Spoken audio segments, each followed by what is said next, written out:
जुले और नमस्कार सभी को। आज 7 अप्रैल को यहाँ पर लोगों ने बहुत ही शांति से अनशन रखा और यहाँ बर्फ़बारी भी हो रही थी। और आज मेरे 3 दिन का जो छोटा अनशन था उसका समापन भी था।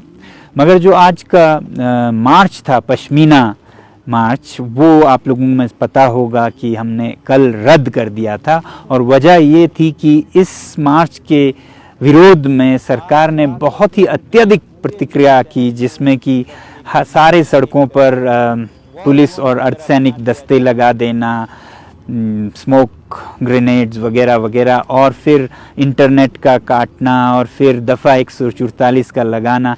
ऐसे में डर था कि बहुत ही काबू से बाहर ना चला जाए, तो इसलिए हमने रद्द की। क्योंकि हमारा तो सपनों में भी ये नहीं था ख्याल कि अगर हम मार्च करते तो जो हमारा उद्देश्य था देशवासियों को, हमारे यहाँ के चरवाहों और उनके चरागाहों की क्या हालत हो रही है उसके बारे में जागृत करना, तो वो तो इन प्रतिक्रियाओं के वजह से आज सभी समाचार पत्रों ने, चैनलों ने इसके बारे में लिखा और लोगों को ये अवेयरनेस मिल गई। तो हमारा मार्च न करना ही सबसे अच्छा फैसला रहा, ये हमें अब लग रहा है। और यहाँ पर उसके बदले में बहुत ही शांतिपूर्ण अनशन हुआ और ये चलता रहेगा अनशन लगभग 2 महीनों तक। अब ये जो मार्च की बात थी, इसमें हमने ये दिखाना था कि कितना ज़मीन हमारे चरवाहों का चला गया है। एक तरफ उद्योगों के बड़े बड़े परियोजनाओं में लगभग 150 स्क्वायर किलोमीटर्स, और दूसरी तरफ चीनी अतिक्रमण में यहाँ के चरवाहों को तो नहीं पता है, वो सोचते हैं 20-30 किलोमीटर तक नहीं जा पाते हैं जहाँ वो पहले जा सकते थे। मगर सुब्रमण्यम स्वामी जी कहते हैं कि 4056 स्क्वायर किलोमीटर खो दिया है भारत ने इस संघर्ष में। ऐसे ही हमारे कुछ चरवाहे भाई बहन जो उन गांवों से हैं जहां पर ये सब प्रत्यक्ष हुआ, उनके अनुसार, उनके आंखों देखी एक पढ़े लिखे चरवाहे डाडुल जी ने इस तरह से कहा है। I am standing around 80 kilometers away from the actual border, and Changlung Kongma, Changlung Yokma, Alpha 3, these are the valleys which is known for Tibetan antelope and bosmotus. And if these valleys are still with us, why we as an Indian cannot go there anymore?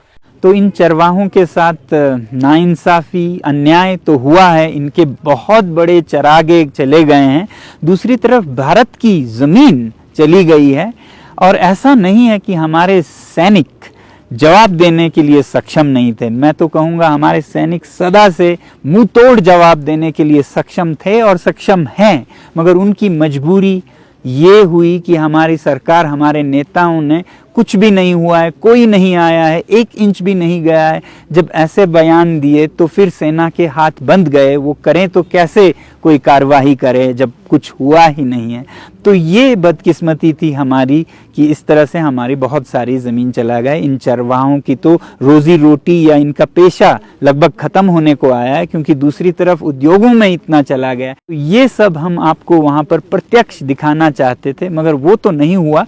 मगर जो भी हो, इसकी जानकारी पूरे देशवासियों में फैल गई है, इसका हमें खुशी भी है। और खुशी इसलिए है कि आगे से हम ऐसा न करें, आगे से भारत की 1 इंच भी सच में कहीं ना जाए, ये भारत अखंड रहें और इसकी सीमाएं बहुत ही सुदृढ़ रहें, ऐसी हमारी आशा है।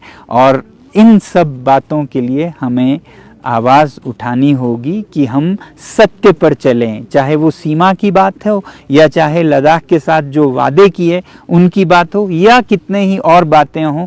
हमारे नेता, हमारे देशवासी, हर नागरिक सच्चाई पर चलने वाले चरित्रवान लोग बने, तभी ये देश प्रगति करेगा, तभी ये देश विकसित देश बनेगा, तभी ये देश विश्व गुरु बनेगा। आज इतना ही। जय हिंद, धन्यवाद।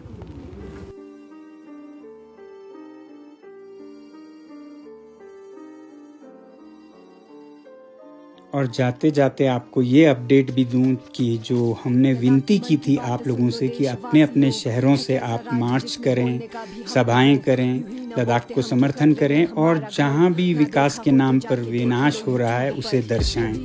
तो खबरें आ रही हैं हमें दिल्ली से, जहां विद्यार्थियों ने मार्च की, वैसे ही पंजाब पटियाला से, और गुजरात में अहमदाबाद से, अरुणाचल प्रदेश से, नागपुर, चंडीगढ़, हैदराबाद से, पुणे से, कोलकाता से, नर्मदा वैली से, इंदौर से, देहरादून, और ऐसी खबरें लगातार आती जा रही हैं।